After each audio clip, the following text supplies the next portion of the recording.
Quantum entanglement से ज़्यादा अजीब नेचर का कोई भी लॉ नहीं होगा। अब दो पार्टिकल्स इमेजिन करो। मान लो इलेक्ट्रॉन्स। सपोज ये इलेक्ट्रॉन्स कई किलोमीटर दूर है, लेकिन फिर भी इस तरह लिंक्ड है कि जैसे ही एक इलेक्ट्रॉन की क्वांटम प्रॉपर्टी मेजर करते हैं, दूसरे इलेक्ट्रॉन की प्रॉपर्टी भी डिफाइन हो जाती है, वो भी उसी समय, बिना किसी सिग्नल के और बिना डिले के। फॉर एग्जाम्पल, मुंबई में अगर हम एक इलेक्ट्रॉन का स्पिन मेजर करते हैं और वो अप स्पिन आता है, तो दिल्ली में मौजूद दूसरे इलेक्ट्रॉन का स्पिन मेजर करने पे डाउन स्पिन ही मिलेगा। ये कोरिलेशन इतना स्ट्रेंज लगता है कि जैसे लाइट की स्पीड को इग्नोर कर रहा हो। अगर इन इलेक्ट्रॉन्स को यूनिवर्स के दो अलग कॉर्नर में भी रख दिया जाए तो भी ये इंस्टेंटली कोरिलेट करेंगे। यही है क्वांटम एंटेंगलमेंट। अब ये बात आइंस्टाइन को पसंद नहीं आई थी, क्योंकि ये क्लासिकल फिजिक्स के इंट्यूशन को चैलेंज करती है। आखिर कैसे स्पीड ऑफ लाइट से तेज इंफॉर्मेशन ट्रेवल कर सकती है।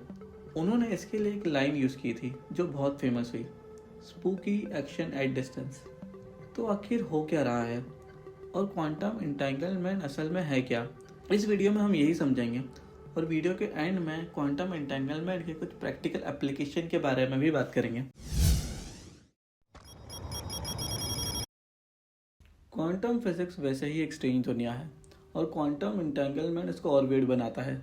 इसकी शुरुआत स्क्रॉडिंजर ने 1935 में की थी, जब उन्होंने मैथमेटिकली प्रूव किया कि दो पार्टिकल्स की क्वांटम स्टेट कोरिलेट हो सकती है, वो भी हमेशा के लिए। उन्होंने इस फिनोमेना को एंटेंगलमेंट नाम दिया था। क्वांटम एंटेंगलमेंट समझने से पहले हमें सुपरपोजिशन समझना होगा। सब एटॉमिक पार्टिकल्स को जब तक मेजर नहीं कर लिया जाए तब तक उनकी प्रॉपर्टीज डेफिनेट नहीं होती। वो मल्टीपल पॉसिबिलिटीज में एग्जिस्ट करते हैं, जिसे हम सुपरपोजिशन कहते हैं। सुपरपोजिशन एक बहुत ही अजीब फिनोमेना है। किसी और वीडियो में हम इसे अच्छे से कवर करेंगे। फिलहाल इसे एक इलेक्ट्रॉन के एग्जाम्पल से समझते हैं। अगर हमें किसी इलेक्ट्रॉन की स्पिन जाननी है तो वो तब तक डेफिनेट नहीं होती जब तक हम उसे मेजर नहीं कर लेते।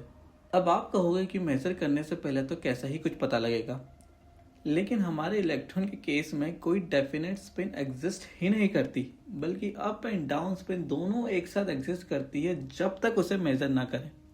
ये मत समझिए कि किसी टेक्नोलॉजिकल लिमिटेशन के कारण हमें ये दिक्कत आ रही है। ये यूनिवर्स का फंडामेंटल लॉ है कि जब तक इलेक्ट्रॉन किसी दूसरे पार्टिकल के साथ इंटरेक्ट नहीं करता, वो सुपर इम्पोजिशन की स्टेट में है। और जैसे ही हम उसे मेजर करते हैं तो इलेक्ट्रॉन एक डेफिनेट स्पिन स्टेट में सेटल हो जाता है। क्वांटम एंटेंगलमेंट के केस में बात और भी अजीब हो जाती है। अगर दो इलेक्ट्रॉन्स इंटेंगल हैं तो जैसे ही हम एक इलेक्ट्रॉन का स्पिन मेजर करते हैं, दूसरे इलेक्ट्रॉन का स्पिन भी इंस्टेंटली डिफाइन वैल्यू ले लेता है, चाहे वो कितना भी दूर हो। दूसरे इलेक्ट्रॉन का भी सुपरपोजिशन स्टेट खत्म हो जाता है, वो भी लाइट की स्पीड से तेज। आइंस्टाइन ने सही ही कहा था, स्पूकी एक्शन एट डिस्टेंस। इससे नेचुरली सवाल उठता है, क्या इलेक्ट्रॉन आपस में समहाउ कनेक्टेड है या फिर लाइट की स्पीड से तेज इंफॉर्मेशन एक्सचेंज हो रही है। यह आइंस्टाइन को पसंद नहीं आया।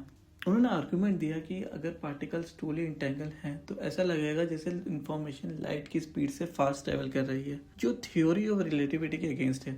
उन्होंने इसका एक लॉजिकल दिखने वाला सॉल्यूशन दिया। आइंस्टाइन ने कहा कि सब एटॉमिक पार्टिकल्स के पास क्वांटम इंफॉर्मेशन ऑलरेडी छुपी होती होगी और जब उनका मेजरमेंट होता है तब बस इंफॉर्मेशन रिवील होती है। ऐसा होने पर पार्टिकल्स को इंफॉर्मेशन शेयर करने की जरूरत नहीं पड़ेगी। इस छुपी हुई इंफॉर्मेशन को आइंस्टाइन ने हिडन वेरिएबल्स नाम दिया और ये थ्योरी फेमस हुई ईपीआर थ्योरी के नाम से।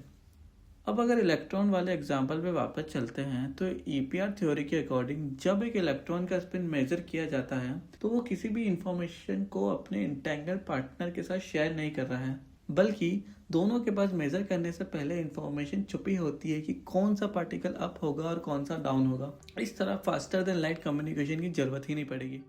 अगर थोड़ा कंफ्यूजन हो गया हो तो इसे एक सिंपल एग्जांपल से समझते हैं। दो बॉक्सेस इमेजिन करो, एक बॉक्स में रेड बॉल है और दूसरे में ग्रीन बॉल, लेकिन हमें नहीं पता किस बॉक्स में कौन सी बॉल है। अगर इन बॉक्सेस को एक दूसरे से बहुत दूर ले जाया जाए और फिर एक बॉक्स को ओपन करें और उसमें रेड बॉल निकले तो अपने आप समझ में आ जाता है कि दूसरी बॉल ग्रीन ही होगी, क्योंकि उनके कलर की इंफॉर्मेशन ऑलरेडी फिक्स थी। हमने बस खोल के उसको रिवील किया। ऐसा नहीं हुआ कि रेड बॉल ने ग्रीन बॉल को कोई सिग्नल भेजा हो, दोनों के कलर शुरू से ही तय थे। अगले लगभग 30 सालों तक ज़्यादा कुछ नहीं बदला, क्योंकि क्वांटम एंटेंगलमेंट और ईपीआर थ्योरी को एक्सपेरिमेंटली टेस्ट करने का कोई प्रैक्टिकल तरीका ही नहीं था। लेकिन फिर एंट्री होती है फिजिसिस्ट जॉन बेल की। बेल ने 1964 में एक मैथमेटिकल टेस्ट डिज़ाइन किया जिससे साबित हो सकता था कि ईपीआर थ्योरी सही है कि नहीं। अब ईपीआर का आइडिया सिर्फ फिलोसफिकल डिबेट नहीं बल्कि एक्सपेरिमेंटली टेस्टेबल साइंस बन सकता था। बेल ने प्रपोज किया कि अगर पार्टिकल के पास मेजरमेंट से पहले ही हिडन इंस्ट्रक्शन है तो उनके मेजरमेंट का रिजल्ट एक फिक्स लिमिट के अंदर ही रहेगा। इसी बाउंड्री को बेल इनइक्वालिटी कहा गया। और फिर 1972 में जॉन क्लॉजन ने बेल के आइडिया को एक्सपेरिमेंटली टेस्ट किया।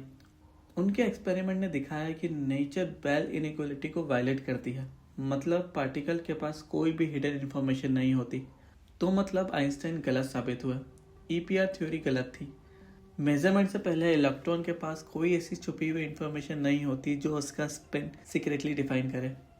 इलेक्ट्रॉन जेन्युइनली सुपरपोजिशन स्टेट में होता है जहां अप और डाउन स्पिन दोनों पॉसिबिलिटीज को एग्जिस्ट करती है और डेफिनेट रिजल्ट मेजरमेंट के वक्त ही इमर्ज करता है। अब अगर हम अपने बॉक्स वाले एग्जाम्पल में वापस जाएं और मान लें कि ये बॉल्स क्वांटम फिजिक्स के रूल फॉलो करती है तो मेजरमेंट से पहले उनका कोई कलर डिफाइन नहीं होगा। बॉल के पास कोई हिडन इंफॉर्मेशन नहीं होगी जो ये बताए कि वो कौन से कलर की है। वो ना ग्रीन होगी ना रेड होगी बल्कि सुपर इम्पोजिशन में होगी, मतलब दोनों ही पॉसिबिलिटीज एक साथ एग्जिस्ट करेगी। जैसे ही एक बॉक्स खोलेंगे यानी मेजरमेंट लेंगे तभी बॉल एक डेफिनेट कलर स्टेट में अपीयर होगी। और अगर दोनों बॉल्स इंटेंगल हैं तो एक बॉल का कलर मेजर करते ही दूसरी बॉल का भी कलर इंस्टेंट डिफाइन होगा।